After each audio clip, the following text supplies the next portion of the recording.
Ladies and gentlemen, if I could briefly ask you to rise from this delicious meal, thank you for joining us today for the first Civic Scientist Lecture of 2025 in our ongoing series, Science and Innovation Policy in the Age of AI. Now, these lectures are sponsored by the Baker Institute Science and Technology Policy Program.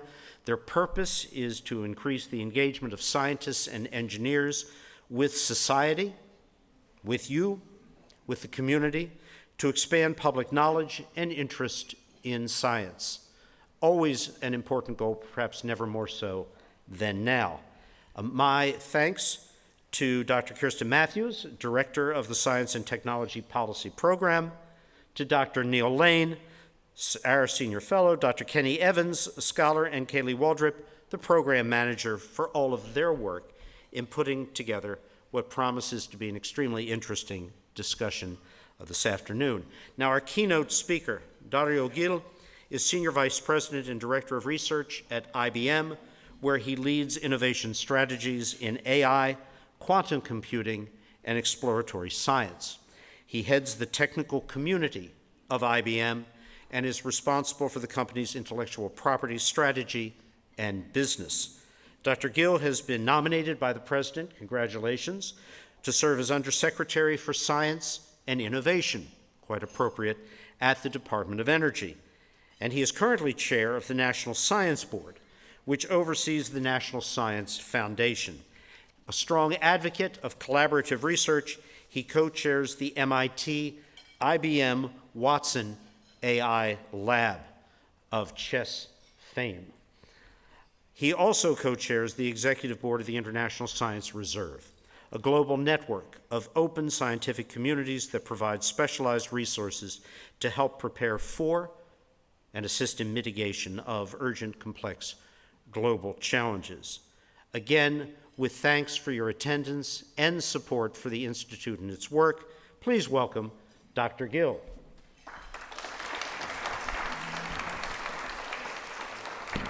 Thank you. Well, good afternoon, everybody, and thank you so much for inviting me to come today and join us during this lunch. At my inaugural National Science Board meeting as its newly elected chair last July, I laid out the arc of the U.S. science and technology enterprise and how it has dramatically changed and why we need new multi-sectoral strategies and partnerships that leverage its strengths.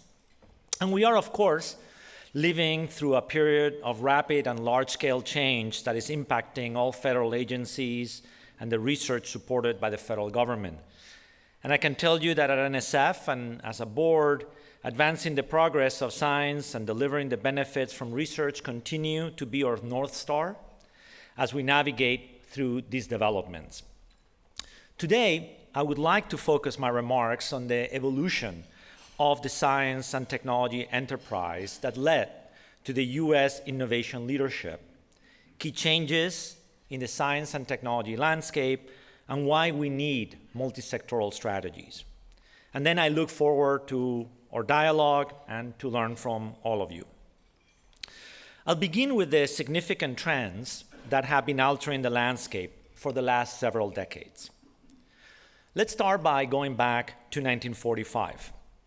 World War II marked the waning of European science and technology dominance, and in part due to the U.S. welcoming refugee scientists, the start of U.S. S&T leadership. And as the war entered its waning months in 1945, the first steps towards creating a new set of S&T institutions were already taking place, including my own institution, IBM Research, which was born in March of that year. That same year, in July of 1945, Vannevar Bush, the head of the wartime U.S. Office of Scientific Research and Development, delivered his famous report to President Truman, Science, the Endless Frontier. In it, he famously proposed the creation of a national research foundation to leverage the collaboration between government, university, and industry in science and technology that was so successful in the war effort, and to expand it for the new era of peace. He emphasized the scope and durability of his vision. Scientific progress is one essential key to our security as a nation, to our better health, to more jobs, to a higher standard of living, and to our cultural progress. With this, we had the start of a wave of building S&T institutions, what I'll call the endless frontier era.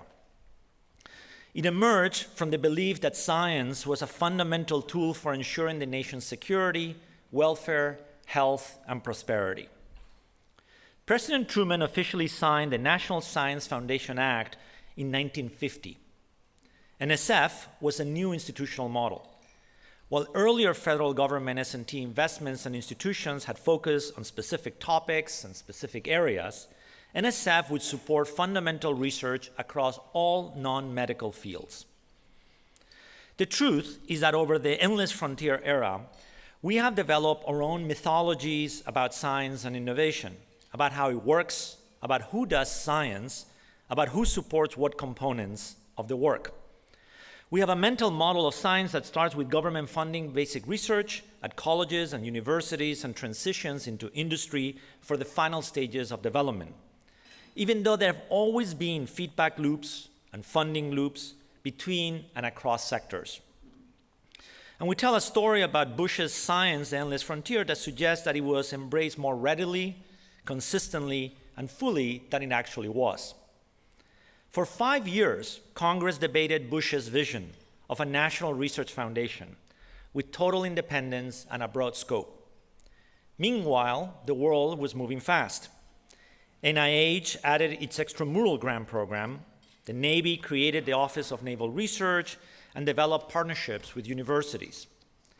By the time NSF was finally established, its remit and independence were very different and greatly diminished relative to Bush's vision in science, the endless frontier. So rather than a tale of broad exploration of fundamental science across all fields spearheaded by an independent foundation of the type Bush envisioned, the real federal S&T story over the last 75 years is largely mission-driven, with shock events driving institution building and R&D budgets. The launch of Sputnik in 1957 led to a rise in defense R&D, the establishment of NASA and DARPA, and the passage of the National Defense Education Act to develop talent, particularly in STEM. The energy crisis in the 1970s led to the creation of the Department of Energy. The end of the Cold War and sequencing of the genome paved the way for doubling the NIH budget in the 1990s, and with 9/11 and the anthrax scare, the doubling came to fruition. And now reliance on global supply chains, particularly for silicon chips, brought some vulnerabilities that led to the CHIPS and Science Act of 2022. But while the institutions Bush envisioned changed substantially, his argument and the wartime successes under the Office of Scientific Research and Development ultimately led to a transformational change in our S&T ecosystem. The federal government took on a new role as a funder of basic research across all fields, and government and academia began establishing partnerships. Private sector research and development was also a key part of the story. In the early 20th century, GE, DuPont, Kodak, AT&T created corporate research laboratories. Other companies, including IBM, followed suit during the interwar years, and business R&D began to really grow. During the 1950s, federal funding augmented the investments that businesses were making in R&D. And in fact, federal funds were the largest source of support for R&D conducted by private business. The federal government spent large sums well into the 1960s supporting youth-inspired basic research and development work in the private sector. These labs were very successful in addressing technical challenges and yielding new products. They also made profound contributions to the natural sciences and computer science. But after 1968, the federal government began to pull back its funding for business R&D, and the share of total R&D that was federally funding began to decline. Business R&D remained strong. Then, in 1980, we reached a significant milestone in the evolution of post-war science and technology. Business investment overtook the federal government as the largest funder of R&D, returning to the pre-World War II pattern. Academia's role begins in the latter half of the 19th century with the establishment in the US of the modern research university. While the federal government has been the primary source of funding for academic research during the endless frontier era, in more recent years, funding of research by higher education itself has been on the rise. Private philanthropy also has a deep history in research and education. In the late 19th century, philanthropy was a significant contributor to the establishment and endowments of many of our nation's leading research universities, and prior to World War II, philanthropic entities like the Rockefeller Foundation played a significant role in US science funding. Bob Cohn, former president and CEO of the Kavli Foundation, recently argued that we may be entering a second significant era of direct philanthropic funding of research. And it's a trend worth watching. So that brings us to today, and to a landscape that has evolved markedly from the world of Vannevar Bush. In July of last year, the National Science Board released a policy brief that describes 3 key features that are foundational to this changed landscape. First, business funding has risen dramatically with an accelerating growth rate. Second, US leadership in science and engineering is eroding, in part due to China's rising investment in science and technology. And third, there's a rapid increase in the number of jobs that require workforce with STEM skills. At the same time, public trust in institutions continues to erode. And this is a global phenomenon. Science and scientists continue to enjoy high levels of trust relative to many other institutions, but science itself is not immune from this trend. So now let's explore the changed landscape, starting with US funding for science and technology. Since 1980, business has funded the largest share of US R&D. And over the last decade, this trend has dramatically accelerated. This is a clear change since the mid-20th century. Business has shifted from being primarily a beneficiary of investment to being a driver in its own right. Now, it's important to note that private sector R&D is very concentrated and clusters in a few key sectors like information technology and pharmaceuticals. In fact, software R&D alone has grown dramatically, from about 1/5 of business funding in 2006 to over 40% in 2021. Though the lion's share of industry R&D funding goes to experimental development, the private sector also conducts fundamental research. Business funding of basic research has accelerated over the last decade. Whereas the federal government funded a significant higher percentage of basic research than the business sector as recently as 2018, the latest data shows that industry has nearly closed the gap. In 2022, the federal government and business funded 39.6% and 37.1% respectively of all basic research in the US, almost equal shares. My own institution is a prime example.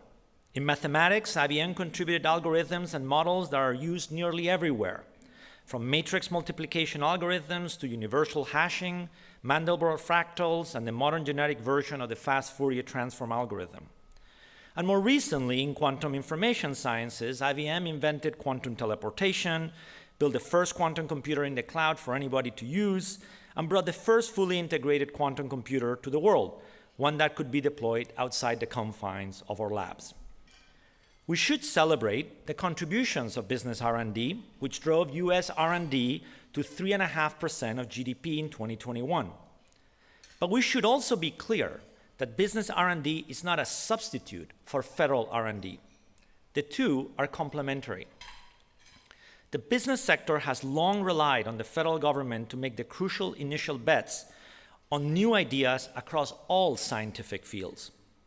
Many of S&T advances that underpin today's commercial technologies and industries are rooted in research conducted decades before practical applications were realized. Simply put, federal investment in fundamental research today enables the emerging industries of tomorrow.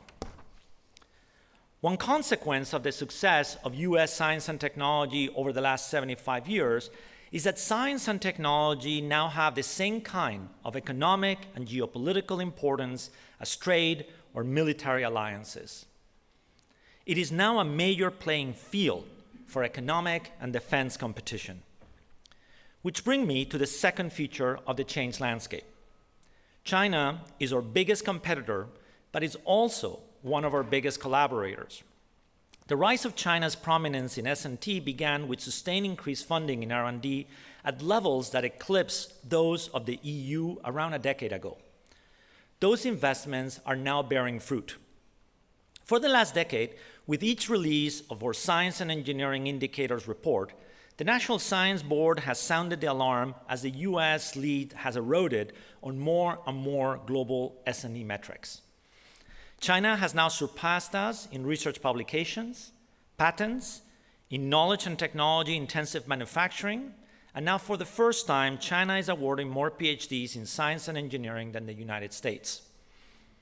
China is a formidable competitor in technology areas critical for national security, including AI, semiconductors, quantum computing, and biotechnology, and now patents more than the United States, including in AI. China's publication pace has also skyrocketed over the last decade. If we look at AI specifically, China's publication rate is outpacing the United States. Of course, this is not a zero-sum game. As I said before, China is also our largest collaborator in published research, including in AI. Finally, the third feature of the new landscape, at a moment when S&T is increasingly important to the nation and we have increased competition from China, the US is facing a STEM talent crisis. Trained and talented people drive innovation by carrying promising ideas from the laboratory to the workplace. It is deeply worrying that we're failing to adequately educate and nurture our domestic students and workers.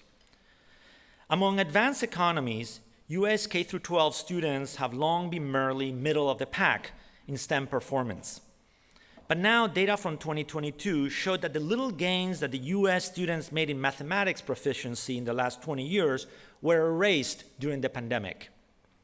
These declines are the largest for individuals from race and ethnicity groups that are already marginalized in STEM, the missing millions, and for individuals from low socioeconomic status households. Fortunately, the US continues to be a beacon for talent from around the globe. The share of US science and engineering doctorate level workers who are foreign-born has grown from 27% in 1993 to 43% in 2021. It's wonderful that we attract talent from across the globe. It's a key strength and source of vitality for our S&T ecosystem, but it's also a potential risk because our dependency on that talent is also at an all-time high, particularly in critical and emerging technology fields. And we're failing to create sufficient mechanisms to retain the talent so that they can remain and work in the US. I know that none of us underestimates the scale of this problem. Improving and modernizing our highly decentralized education system is an enormous and complex task. Cross-sectoral collaboration will be necessary to rebuild domestic STEM education and build a robust STEM workforce the US will need to maintain leadership in a world driven by science and technology. So let's take a moment now to pause and reflect. The institutions built in the endless frontier era have radically changed the world to the point where those institutions themselves need to adjust. So it's time to look to the future, to the next 75 years.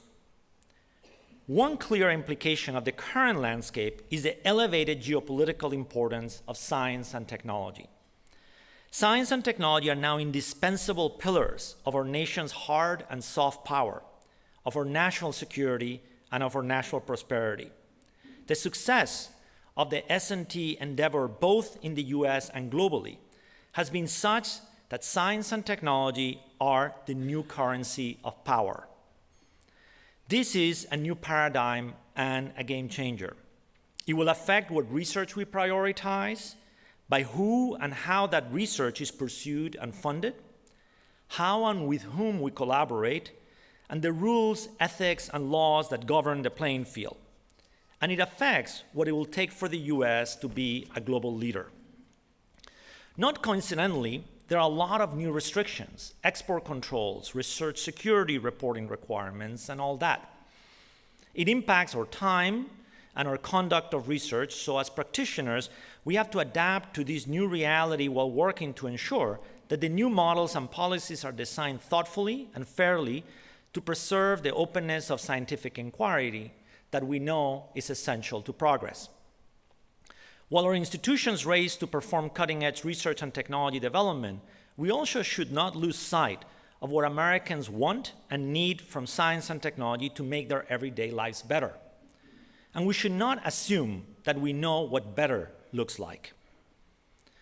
As we develop and evolve institutions, we can design them to also prioritize direct engagement and responsiveness to the American public. Let's think now about how to build inclusive new models so that we can avoid public distrust in science a few years from now.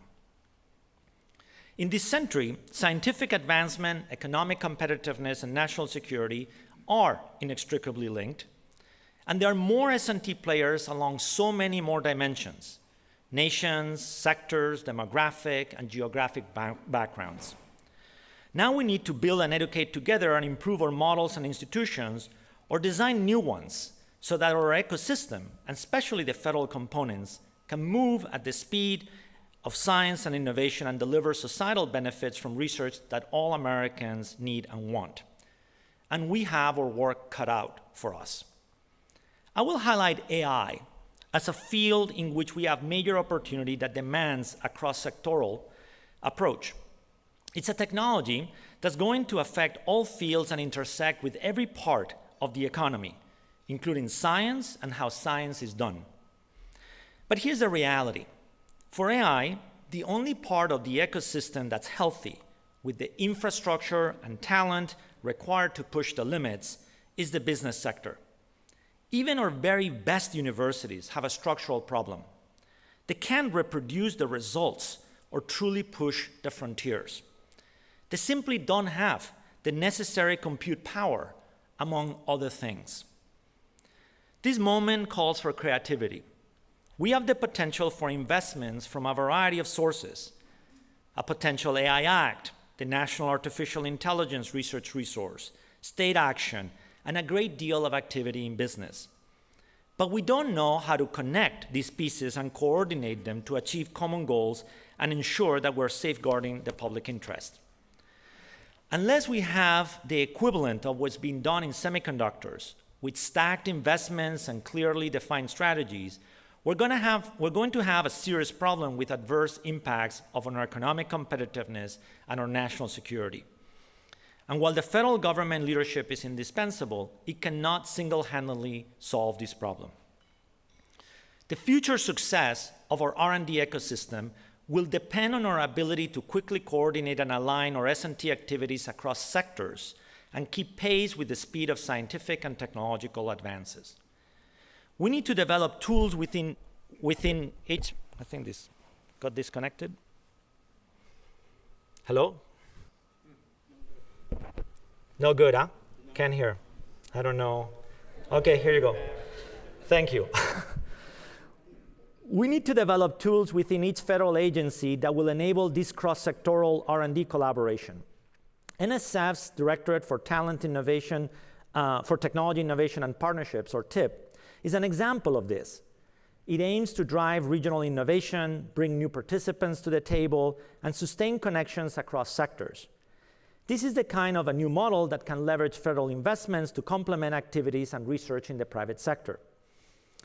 At the board, we've also begun to think about how to amplify and scale partnerships between the federal government and state science and technology initiatives. Many states have already concluded that S&T is critical to their economy and their prosperity, and so have created and funded entities, typically structured as a nonprofit entity, to encourage and support multi-sectoral S&T collaborations. I was happy to learn a number of those initiatives in Texas today that are taking hold. So one could imagine a federation between such state entities to facilitate collaboration, scale nationwide and stack federal dollars on top of successful state-led initiatives to foster national outcomes in priority S&T areas. And we must also inspire our fellow Americans with the promise of S&T, attracting and retaining domestic talent from every demographic and every corner of the country, and connecting them via vibrant STEM education and fulfilling careers. We need a National Defense Education Act 2.0 that will inspire and open doors for a new generation to participate in S&T. The return on that investment would be huge for both the country and for individuals. There's no less opportunity now than there was at the beginning of this journey 75 years ago. The board is engaging with leaders across federal agencies, industry, academia, and philanthropy to figure out the ingredients for success in an era of connected horizons. We must try new experiments and build and scale for success. We've also been working with the Science and Technology Action Committee's Vision for American Science and Technology, or VAST, which was just highlighted a vision and pathways for enterprise at the AAAS meeting. We need to work together, connecting across many horizons to deliver on the promise of science and technology for our nation and for humanity.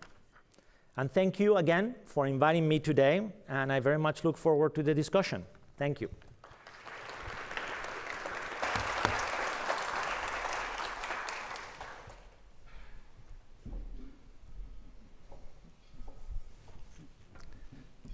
Do I have a particular location?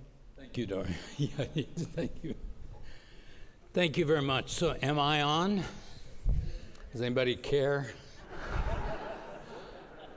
Before we start, let me mention what we might have told you earlier. On your tables, you'll see a QR code, and that's what can be used to submit questions. Yes, thank you for holding it up. Yeah, I think you see what it is. So, hopefully, somebody at the table has a phone. If you have problems, raise your hand and somebody will find you and help you. And I have some questions to start out with. But let me say one more thing. Of course, welcome again. Thank Darío, you. thank you for that extraordinary talk. I learned from hearing you speak on many occasions, and having enjoyed some time at the National Science Foundation, always like to hear a little bit about the uniqueness of that great agency. The greatest agency is not to offend DOE, but the greatest agency in the federal government. I'm also want to comment and congratulate you on your nomination to be Undersecretary for Science and Innovation at the Department of Energy. Department of Energy is the largest supporter of the physical sciences in the country, largely associated with mission, but very much basic science as well. And of course, it has its national labs. It funded my research when I was a kid. Thank you very much, although, yeah, you were not directly involved. But a thing I want to emphasize is Darío Gil's hearing is coming up. This is not it, okay? And this is not a rehearsal for Dr. Gil's hearing. So the questions I will ask are questions that are kicked off by the presentation made. There's plenty to talk about, except things that will undoubtedly be covered in the hearing. So if you want to hear about those things, then tune in, and as I will, and hear what I think will be an interesting and quite successful hearing. So congratulations on that. Thank you. Thank you, Neil. One of the things you emphasized in your lecture was the founding, I mean, that's 75 years ago, role of Vannevar Bush, who was FDR's science advisor. And not only was he a science advisor, but he actually had power, unlike some science advisors of the past. He had the whole budget for, as I recall, for federal R&D under his control. And so he learned a lot in that process. He learned that he actually had to go to universities to find the talent, enough talent, I should say, to do the research and development that desperately needed in World War II in areas like radar and the whole microwave spectrum, spectroscopy, and all of that work, and of course nuclear science, and that ultimately led to the weapons. So he had to go to the universities, and he saw how, first of all, the culture of universities not like any place else, and so he learned about that. And then he laid out this plan, which you described carefully in his relatively short 34-page report, The Endless Frontier. You have said in one of your interviews that pretty much the plan he laid out that we've benefited from, as you point out, is today in some ways irrelevant. Maybe it isn't all irrelevant, but not all irrelevant. I don't think I said all irrelevant, but I think it's increasingly irrelevant. But I think I don't think it's like his fault. It's like a measure of the success of implementing that over 75 years has driven a scale of the science and technology enterprise in our nation that is extraordinary. I mean, as I showed in the graphs, I think we're approaching $850 billion of annual expenditures as a nation. I mean, we will surely see by the end of the decade $1 trillion R&D investment annually. And that is composed of many more stakeholders nowadays. So I think part of the art, just in the same way he was enormously creative in institution building, in imagining institutions, I think part of the task ahead for us is how the existing institutions need to evolve. Do we need new ones to figure out how to operate across the sectors that now participate on close to $1 trillion annual enterprise? And that's easier said than done, but I think that's a task at hand, is to imagine how to get that done. And so anyway, but there are elements of the foundation, as I mentioned, of the federal support for basic science and so on that are indispensable and irreplaceable. So that needs to continue. One thing he really emphasized, maybe not so much in that report, but in other talks, other papers that he wrote around the same time, he really thought that the military, which he cared deeply about, and he foresaw, I think, future needs for strong military, keep them out of the lab, right? Give the scientists a laboratory and money, and don't let the generals and admirals get anywhere near them. That model probably wouldn't agree with, right? That's not how your laboratory works.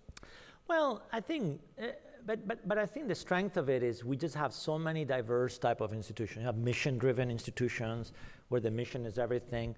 But obviously in the university ecosystem, but not alone, like curiosity-driven scientific research has proven time and again that has delivered enormous cultural value and an enormous scientific and technical value where you don't a priori know what this thing is good for, right? And nor is it a relevant question when you're asking really fundamental things.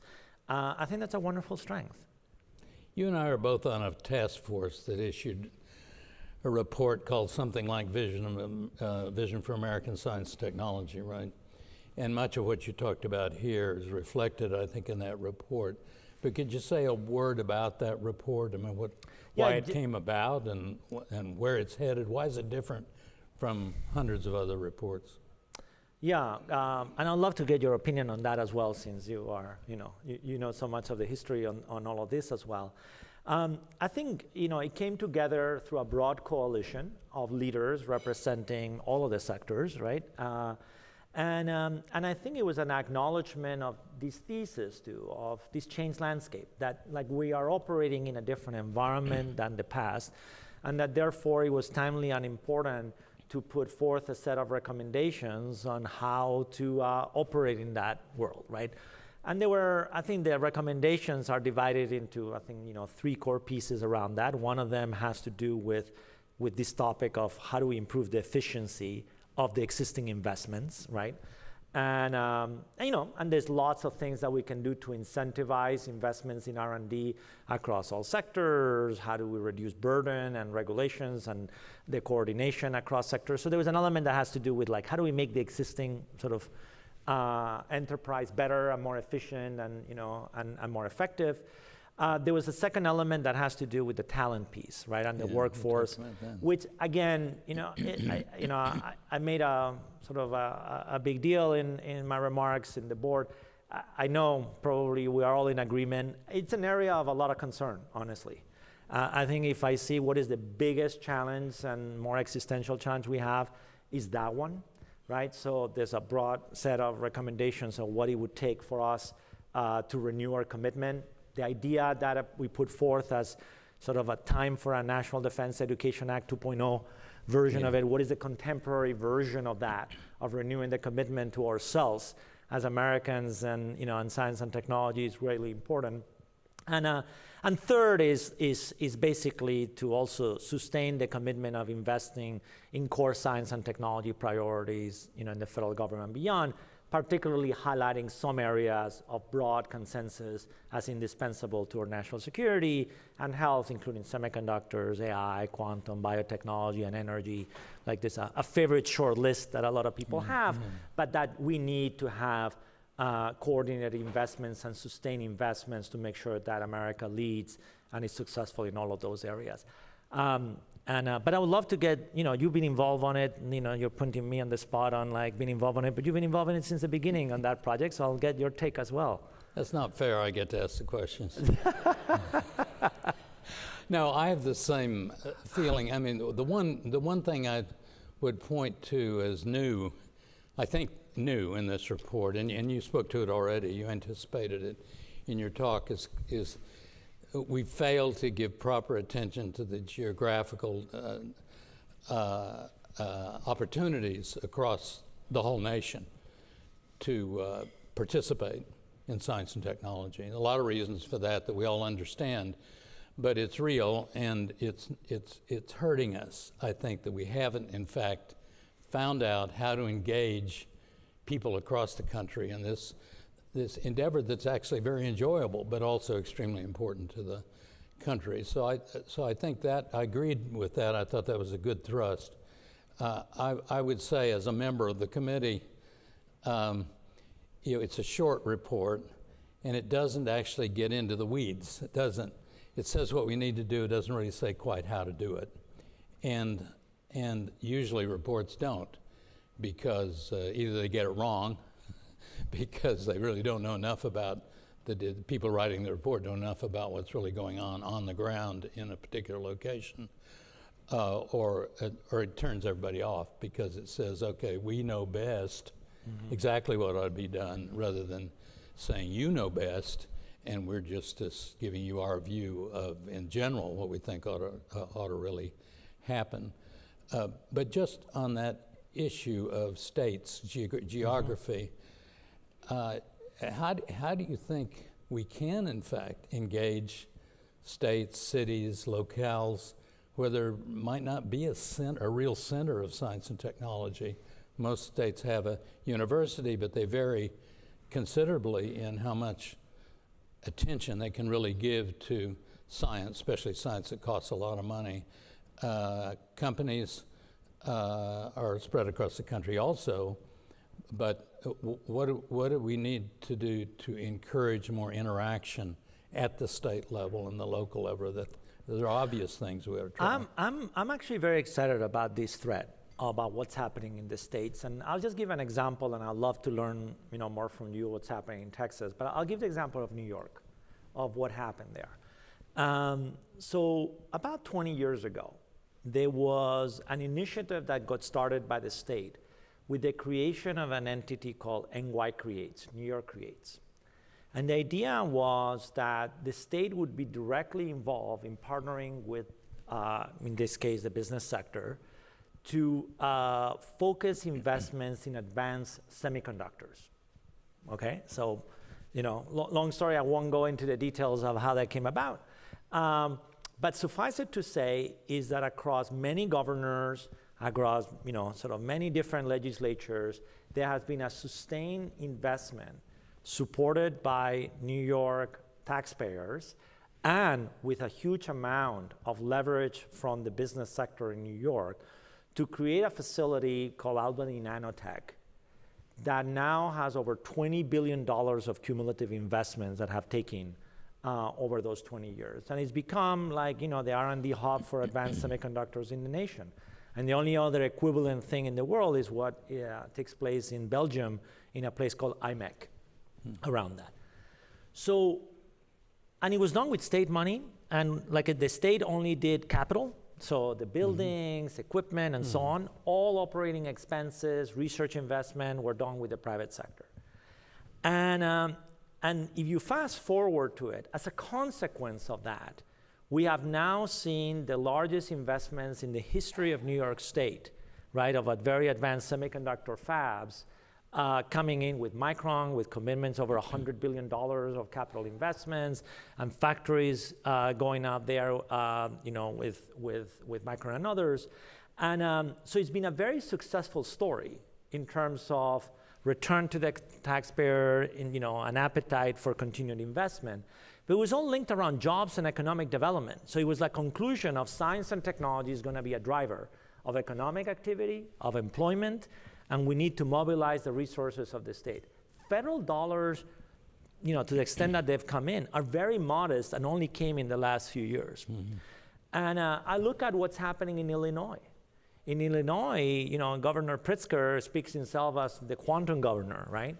And again, we can go back to why they got motivated, but he cares a lot about it. He's doing a huge amount of investments around that with the University of Illinois, with University of Chicago. He's driven investments actually with IBM that has put also a quantum system there and so on. So, and I see in Texas what's happening with cancer and, and other initiatives.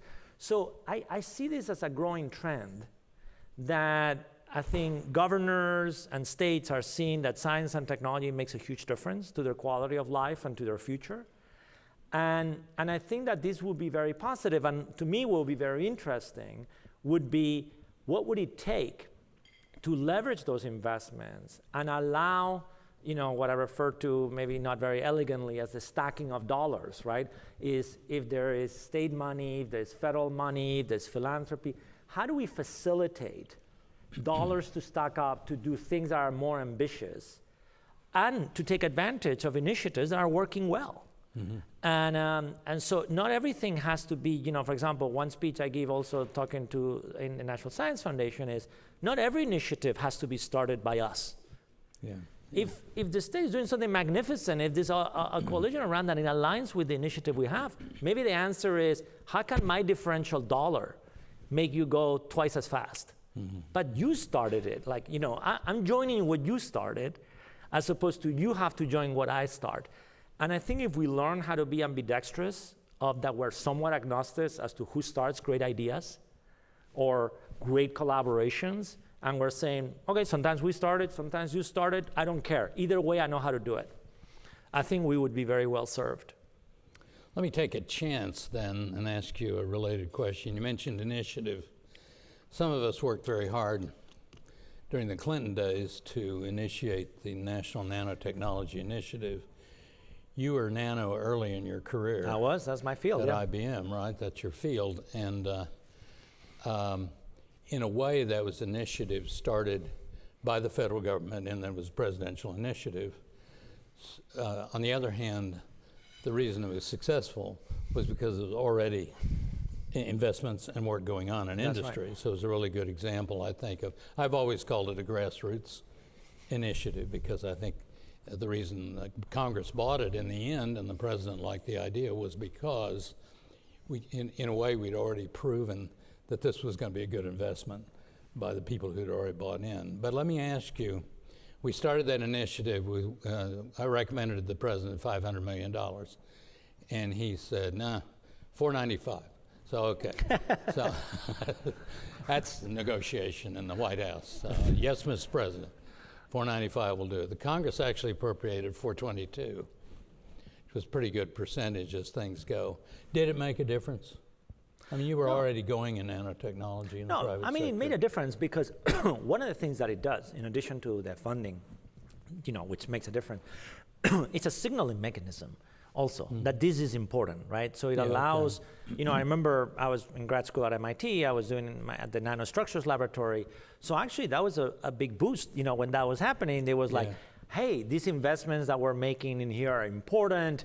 The wind seems to be going in that direction. Yes. We should be attracting more students to the area. We should invest in more laboratories in the area. So I think it was, as a participant in the field, I was very happy to see it. So thank you.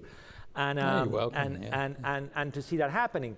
But I think you made another point, and I'll make an sort of a parallel to what's happening with AI right now about why the moment is right on that too, is that, as you correctly pointed out, there had been brilliant and beautiful work that had happened across many institutions that had proven that it was time to scale up and to do more things. Yeah. And my own institution, IBM, has played a huge role, right, in the world of nanotechnology. I mean, with the invention of the scanning microscope, that was a recipient of a Nobel Prize in Zurich, and atomic manipulation. This is a huge history of contributions around that. So my point is, like, the cumulative endeavors of what happened in many of those areas, including in this great university, were illustrative of, hey, the proof is there, we want to do more, and so on. I will give the parallel to that to AI for science. I think if I ask universities or national labs or private sector labs, hey, how would you rate the potential of AI greatly impacting the rate of scientific discovery? I think everybody's working on it. There's a huge amount of appetite towards it. Lots of people, we've already seen early successes. I mean, AlphaFold and other things around that, with a lot more to come. So I think that what I appreciated of the National Nanotechnology Initiatives is just like it could sense that the time was right to do that. I think the same thing, in my view, is true for AI for science and AI for, there's so much appetite, there's so many talented people working on these things. I think elevating it to the next level and really ensuring that we can drive discoveries at 10x the speed of what it could be done in the past, or some huge leap in productivity, it's among the most impactful things that we could do.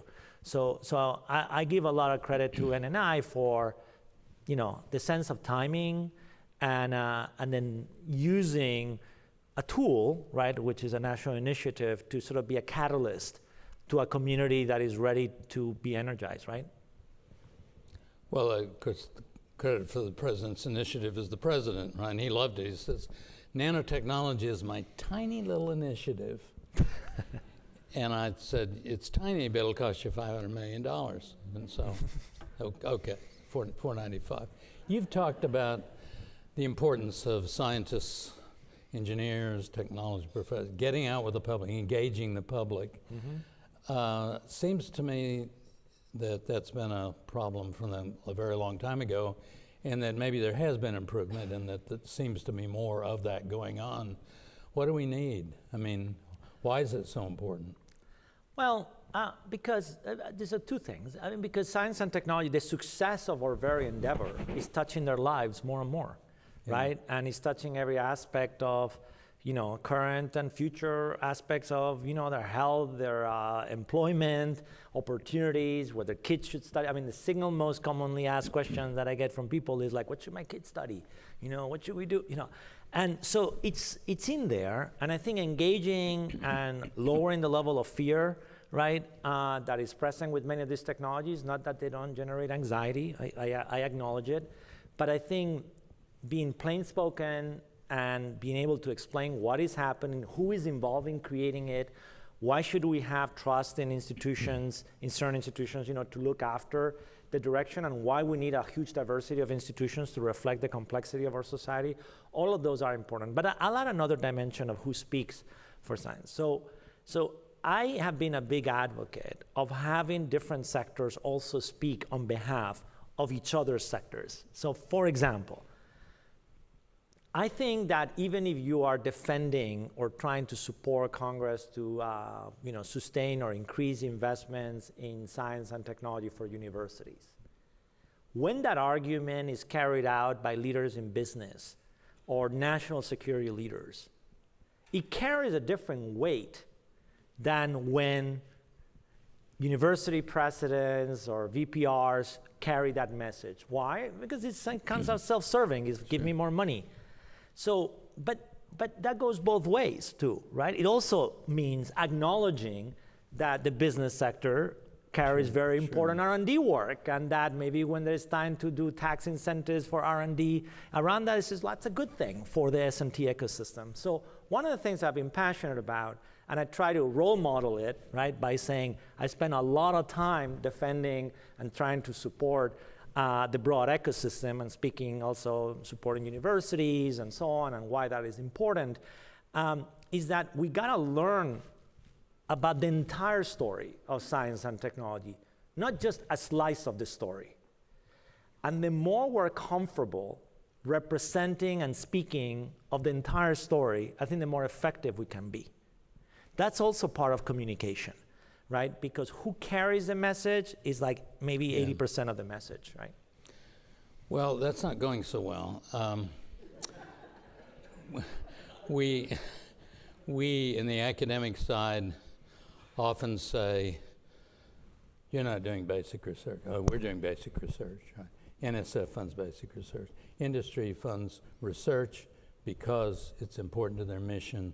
So kind of all your research is mission driven, or their downstream opportunities.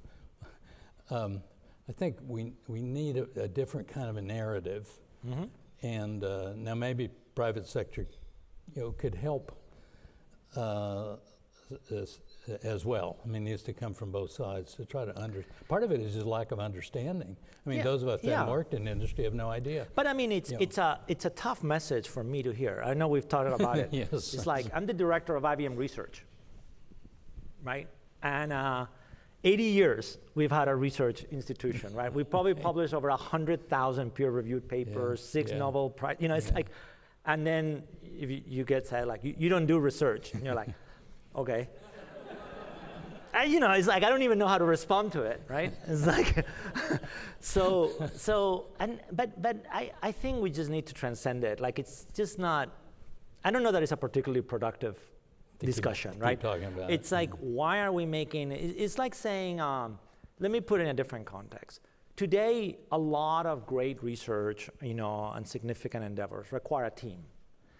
Cross disciplines, different teams where you may have like scientists and staff, and technicians and software engineers and so on. I think it's very problematic as a leader, running, R&D organizations to go and say, well, only the physicist is doing the research, the software engineer, you're not doing the research. It's like, why are you presenting it that way? It's a team effort. You need everybody to make this happen. Why are you assigning labels in that fashion? It's not their identity. They don't see themselves reflected that way. So I just think we need to be better in the language we use, who is included in the entire endeavor, and just not be like drawing these lines, or you're in this bucket and you're in that bucket, and so on. But I think that we have work to do on that front. Well, I couldn't agree more. I mean, one of my pet peeves for so long in universities, quite aside from the point you make about the different sectors, but so many of the people that make it happen, support staff, technicians, computer programmers. My wife was a computer programmer. I feel deeply about her importance, otherwise I wouldn't have published anything. They don't get credit. Right. Our system just doesn't have any mechanism to get credit. That's why there's a broader impact review criteria in the National Science Foundation grant system, that every researcher, it's not that it's been well understood, but still every researcher has to say what might be the broader impact of this research, even if it's cosmology. It might be education, it might be a spin-off company. I mean, it could be mentoring women in fields where they're underrepresented and so forth. It could be anything like that. But the reason that's in there, and it went in when I was at NSF, although there were many, many people contributed to it. I have scars and bruises because it's there, because the research community had a tough time finding out how to respond to it.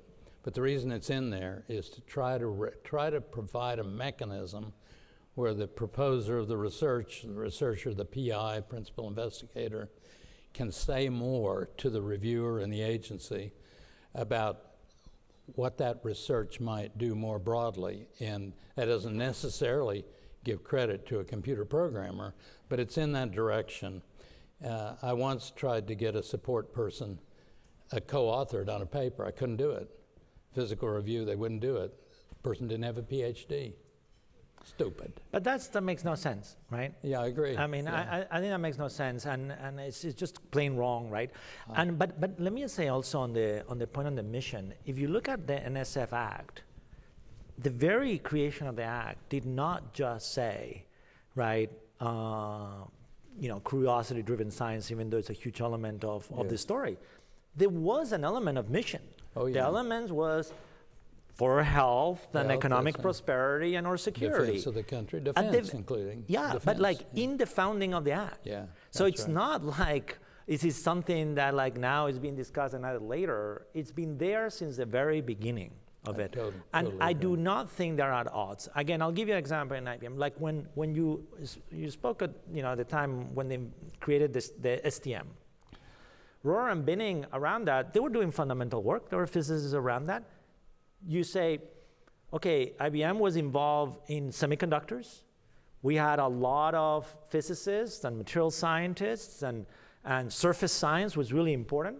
For them, the context of the relevancy of this is like, hey, being able to image the structure, right, of semiconductors is really important to the company I work with. Fine, they just did the work. So it wasn't like, under no circumstances, please think of why this could be of relevance. That is like, it's like, no, I can do fundamental work that is Nobel Prize winning work, and at the same time imagining why this could be of relevance. What's the problem? Yeah, you're famous for many things, but one is this thing called immersion lithography, right? What was that all about? You did that early. That was your first patent, but it had to be research. I mean, yeah, so lithography, that was actually within my field of nanostructures and so on. My expertise was in lithography, and which is the technique by which you sort of shape and sort of print small structures on a surface, and it's used for making all the chips in the world and so on.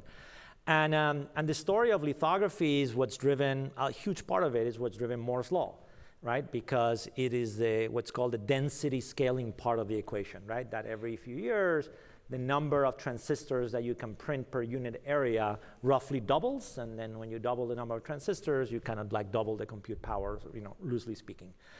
And the reason that you're able to print smaller and smaller things is because over time, we've been shrinking the wavelength of light. We use a process akin to photography to sort of etch the circuitry that we want on a mask, and then we reduce that mask, the circuitry in there, to the wafer.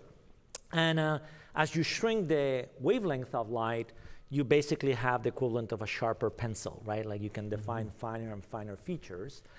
And so immersion lithography is a clever technique that in this process of taking the circuitry you want to print and reducing it, you put a liquid, in this case water, between the last lens element and the wafer.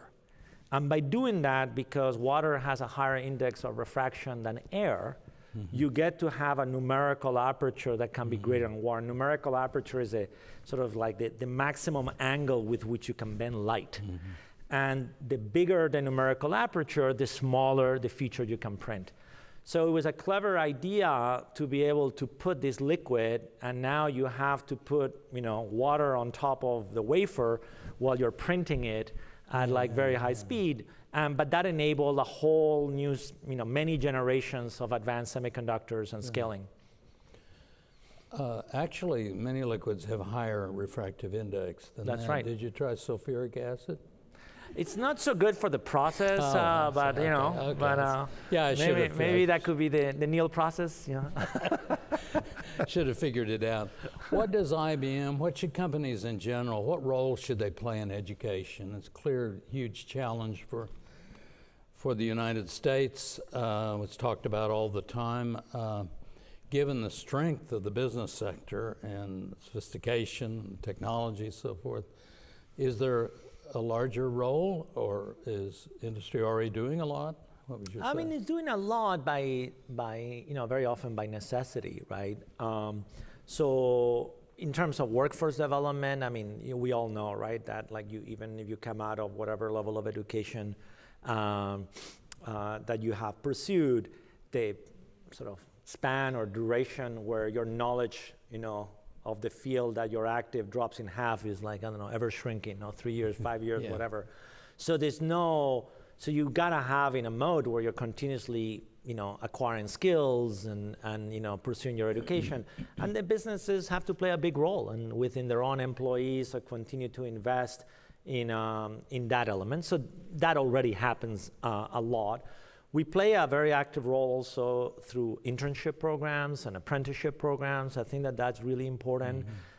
So for example, in the research division, we've always, every summer, we receive 300 to 500 summer students.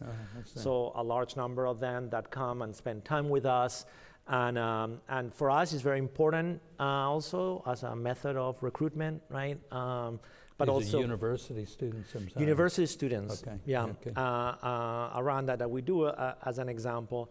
But I also think that as we struggle with some of these issues on skills and workforce development, I think there's going to be more coordinated, sort of policy action that I think business is back to the point of voice, of carrying the voice with state legislatures and local things about like what we need to do, right, and why it's important to continue to invest and shore up in these areas because we depend on it tremendously. So again, of all the topics we've talked about, and I know there's many challenges and many things going on, to me this topic of talent is the single biggest issue we have as a country on this. And like I said, it's not no easy answers. Like we really have our work cut out. I mean, I highlighted, and I'm an example of that. I'm an immigrant, came in here. I think we benefit a lot as a country from attracting talent from around the world. But I can't imagine, we're like at an all-time high, right, in terms of I can't imagine that like, at some point it's going to be 100% of the people pursuing PhDs in STEM, 100, like you can't imagine that's sustainable at that level. So we just have to be able to do both, right? We have to be able to invest, right, in our own citizens, to be able to do that and continue to attract extraordinary people. But I think this balance, we've used that crutch a lot, and I think it's running out of, to some degree, a runway for lots of complex reasons, right? You were international from very early on, right? So you grew up in Spain, but you studied abroad, if you like, starting at the age of 10? Yeah, How'd so that my go? family was very much into us having international experience and learning other languages, I guess a very sort of European thing. And so when I was 10, I'm the youngest of 4 brothers, and all the brothers, we spent, from 10 years on, like every summer for 2 months abroad, we would stay with a host family and then go to school during the summer around that. So I went to Ireland for 3 summers in And you Dublin. got an accent. So I imagine at some point I spoke with an Irish accent, which I have since lost. So I did that when I was 10, 11, and 12, and then I was in France and Italy, and then I did my senior year of high school in the United States as an exchange student in Los Altos High School in California. And I loved it, and I love the U.S., and here I am. Well, this next question's a little unfair, but there's nobody better to answer it. I think that technology has been moving so fast, and probably accelerating, and there are these terms. There's quantum. Quantum is cool now. I never saw it coming, but It's very cool. Quantum is cool, and quantum computing, and AI, and machine learning, and large machine languages, large language models. In a word, or several, what is all this technology all about? It just seems a jumble of stuff coming from different directions, some of it connected, some of it maybe not. How do you think about technology in today's world? I bring it together under the computing category, right? And I think we're living in the most exciting time in computing since the 1940s. In the 1940s, we saw the first programmable computers, right, at Bletchley Park and so on. We saw the invention of the transistor in 1947. We saw, like, with Alan Turing and Claude Shannon, creating what is now known as information theory and, classic information theory. So it was a moment of enormous creativity. And if you look at the entire edifice of information technology and computing that we have built over the last 70 plus years, the origin of so many of those things came during that window. There's 10 years of just enormous creativity. I think we have a similar moment that we're witnessing right now. And I summarize it as like the future of computing is bits plus neurons plus qubits, just to remember sort of like the pillars of it. Bits, the world of high precision computation, right? Like the 0 and the 1, semiconductors, increasing the density and so on. Neurons, because it's the underpinning of neural networks, the world of AI. And qubits, which is the underpinning of quantum computing. And each one of those vectors on their own trend is an exponential. Bits, the number of bits that we're able to process, create, and so on continues to grow exponentially. What's happening with neural networks and AI models is also an exponential present there. And quantum is another exponential, right? Where the number of states that you get to represent in the system is 2 to the n, where n is the number of qubits. I think so each one of those trends is massive on its own right. Like you could be in the field of AI and be like, wow. You could be in semiconductor and you're like, wow. You could be in quantum and you're like, wow. I think the part that people are not yet grasping is what will happen by the end of this decade when all three technologies converge, so to speak. When you combine the power of high performance computation, high precision, floating point operation computation, very large scale neural networks with accelerators in the form of GPUs and other forms of neural accelerators, and fault tolerant quantum computers are going to happen by the end of the decade. And the combination of this world is going to be really, truly transformational. And so on its own right, I think we are in this moment like the people who lived that decade. On top of that, we will leverage that capability to, and I think the most exciting thing we can do is to accelerate scientific discovery and energy and national security missions and so on. And I think being able to do that dual combination of a revolution in computing and applying it for how we practice and execute science, it's just really profound. And so it's a very exciting time we're in to carry that out, and we will come to see it many decades, despite whatever all the noise is going on. I think later we'll come to see it as like that was the real thing that was happening that decade that really transformed the field of science and technology is just the sheer capacity of this world of information and computation and what it's going to mean to all disciplines. How do we get the regulation right? And there have to be international standards, presumably, given how information works. Now I'm thinking more in terms of, I don't know if there's an analog in quantum computing, but in AI, certainly.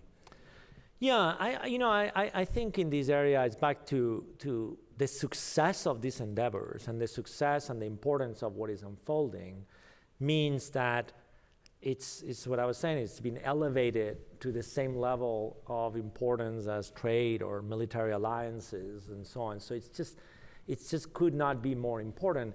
So there's always going to be this dual policy of promote and protect, right? Of what are we going to do on the promote side, right? How are we going to invest in ourselves, right? What are at all levels on sort of human capacity, on infrastructure, and so on. And I think the way to win all of this is to run faster, right? And to do things, smarter than others do it. And we have a lot of, strengths in our country to do that really well. But we got to focus on that. And then there's the protect side of the equation, which is how do you safeguard, the technology. And that includes many dimensions. It could include norms and regulatory things of standards of what's okay to do and not okay to do and where it gets used, to outright export controls and restrictions of certain technology. So that whole toolkit has to be exercised. And there's no doubt that the computing technologies that we talked about, semis, AI, and quantum, fall into that bucket. Yeah, right? Sure. And same thing with biotechnology, same thing with energy technology. So there's a smaller set of technologies that have to have this dual dimension of what do we promote and what do we protect. It has always been a challenge in this, so back to federal role in science and technology, it's always been a challenge to figure out how to encourage federal agencies to work more together on behalf of these larger goals. And the White House has now for several administrations worked at various projects like that, NNI we mentioned, so forth, and the brain and AI and so forth. If you're going to reinvent government, you may not want to reinvent government right now here, but what kinds of incentives have you seen work well in our government or other governments in encouraging agencies to work together? Let me just be slightly more specific. So it would be nice if agencies could say mutually supportive things about the other agencies. You made that point. And in fact, Harold Varmus, when he was director of NIH, did go out of his way to talk about the importance of the research done by the National Science Foundation, that unless that research in chemistry, physics, mathematics, biology, non-human biology, unless that research was done, then NIH would not have the knowledge and the tools to go ahead and do the things they do. NIH, in my opinion, was always a little behind taking the technologies that were available, but that's a biased statement from an NSFer. But it was very helpful to our agency that Harold. It's back to who carries the message. It's who carries the message. So it is indeed back to that point. But there are reasons why agencies don't spend a lot of time talking about how good the other agency is. They're all in some competitive situation, which leads me finally to the question I want to ask. Is there a need for a serious all-government strategy for science and technology looking forward? Not a static one, but a dynamic, a process, I guess what I'm really saying. Sure, a strategic plan, but a plan that rolls and that is revisited and works with Congress. And so we don't have that right now. I think the short answer is yes, and I think one doesn't need to boil the ocean, but like for the most important priorities, where there's a stake of everybody being involved. I mean, AI is an example, but it could be others. There's an incentive. There ought to be a way for us to do it better. I mean, I'll give, so to not pick on the federal government only, but like, let me just like say universities around that. Just to give an example on AI. This issue, right, of compute power in universities, right, for AI, to do leading edge AI. Our finest universities, not a single one in the whole nation has enough compute power to do its work. Somehow, this problem needs to be solved. And for example, a similar problem is there ought to be a pooling of resources, right, of investments that could happen across across regions with many universities. But again, it's the same thing as the federal agencies. Like they may see themselves in semi-competition with each other. They collaborate in they have things in things. And I think the same thing happens in the federal agencies, where it's like, hey, if I say very nice things about you, right, maybe the more funding, you get more funding than I get funding. So I think there is the perception of scarcity of resources around that, and a zero-sum game that impacts that, so some incentives to sort of mitigate that, I think will be really valuable. But I'll make another point too, which is fragmentation. We've created a lot of agencies. Yeah.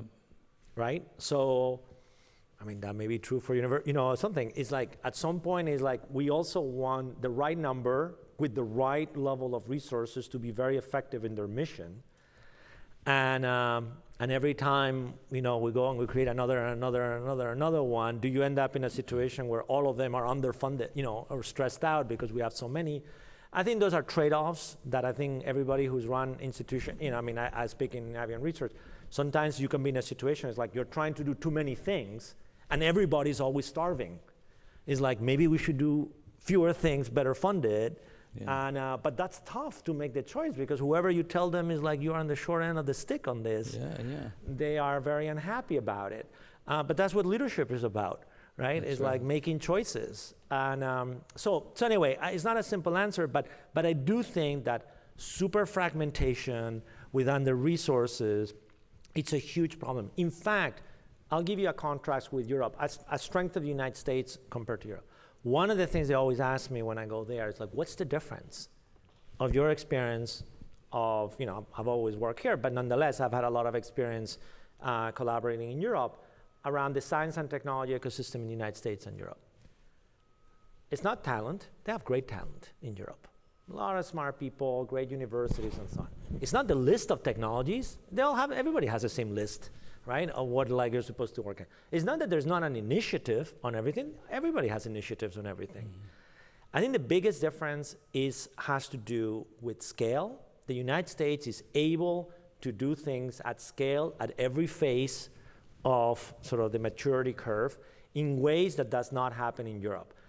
In Europe, like, you go and like at some point it peters out. Like, they feel very uncomfortable giving a group or, an entity 50 million, 100 million, a billion, or something. At some point they said, that's too much money, right? It just caps out. That's a problem. Here, you can, there's mechanisms to keep scaling the amount of capital that you're able to put in a technology or on something somewhat unbound, to some limit unbounded by the success and the economic return that can happen in the market. And so I think that that's a big one. And the other one, I think there's a lot more flexibility present here in forming teams that collaborate across sectors. I mean, look at a DARPA model. DARPA is free to compose teams that are blends of academia, industry, teams competing with each other, make multiple bets. So I think that flexibility and scale of investments and avoiding fragmenting everything and making everything subscale, it's a huge advantage. Not that we do everything perfect, but compared, for example, to Europe, is a huge advantage. They'll have a quantum initiative, quantum flagship. They'll divide it into 100 efforts, each one $15 million. I always joke, you're always missing a zero, right? It's like, it's great people. If only you could do another zero after that. And but for that, you cannot do 100, you can do less. But then that means a bunch of different countries don't get the program. Yeah. Politically, that's very difficult. But that's what it takes.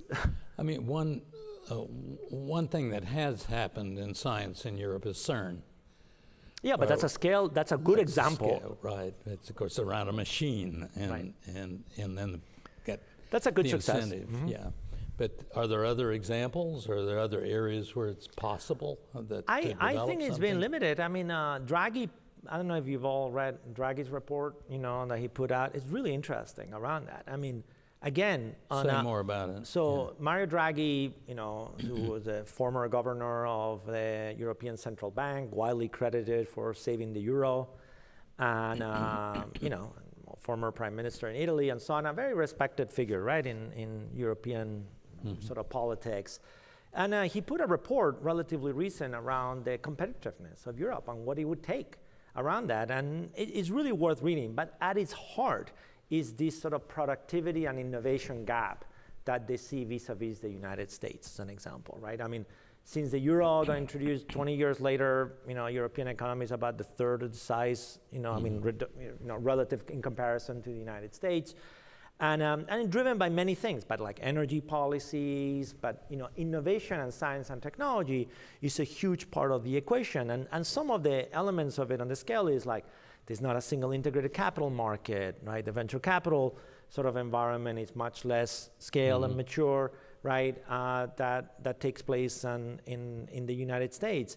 So this issue is a huge challenge that is widely acknowledged, and there's going to have to be very significant reform and appetite to take risks and investment that are very different than in the past. So I recommend reading it just as an illustration of, it may seem like superficially, like sometimes like I hear like, oh, in Europe, it's just great, everything is figured out, and I love Europe, right? But in the science and technology piece, Europe hasn't produced, so for example, if you look in the last 20 years, it hasn't produced a single technology company, right?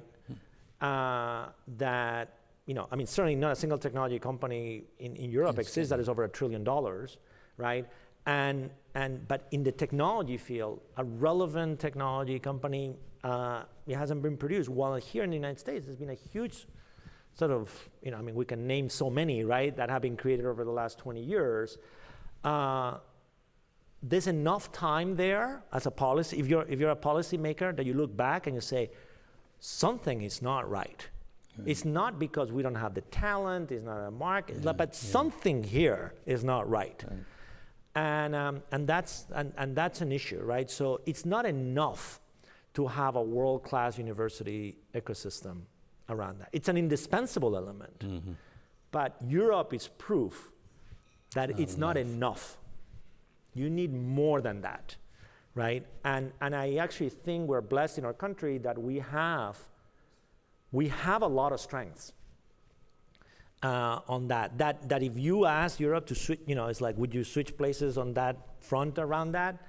I bet many would say, actually, despite all the rhetoric, is like we would switch places on the science and technology ecosystem because it's very beneficial to have all these different sectors investing so aggressively in R&D and doing these things.